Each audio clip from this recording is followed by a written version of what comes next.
1075 The Game Podcasting is sponsored by Modern Exterminating, a family-oriented company. Professional, honest, and dependable pest control solutions. We're your one-stop shop for all pests. Your Indiana Pacers are set to take on the greatest team the NBA has ever known in the Oklahoma City Thunder. One of the Thunder. greatest teams ever assembled, and that's why we're going to slay the giant. We are going to be, it's a virtual David versus Goliath type of task that we are faced with, but we are deep, we are strong, we are focused, we are competitive, we have veteran leadership. My Pacers will prevail, and it starts tonight. Out of the big three, Mark Kingston, Will Muschamp, Frank Martin, out of the big three, which one would you have given another year?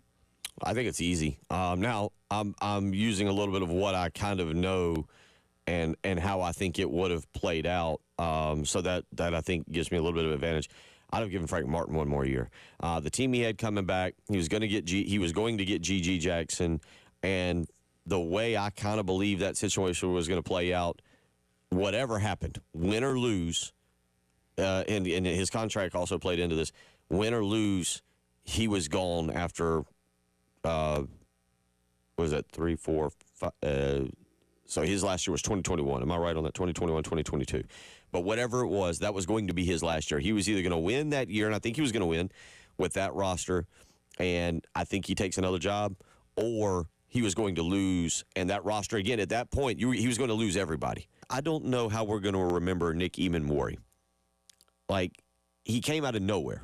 In recruiting, he came out of nowhere in the opening game. I believe that was Georgia State.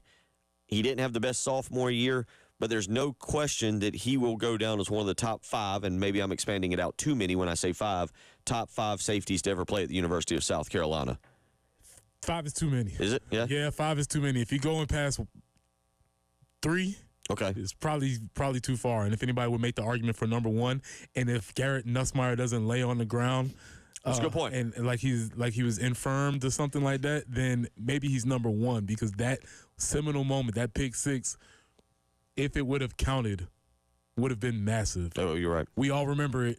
It doesn't count in the stat books. It counts in our hearts. But unfortunately, we can't quantify that. So yeah, I think if you're laying it out, here's my argument. Here's what I've said. I've told them we don't remember Nick because Nick doesn't have his own number.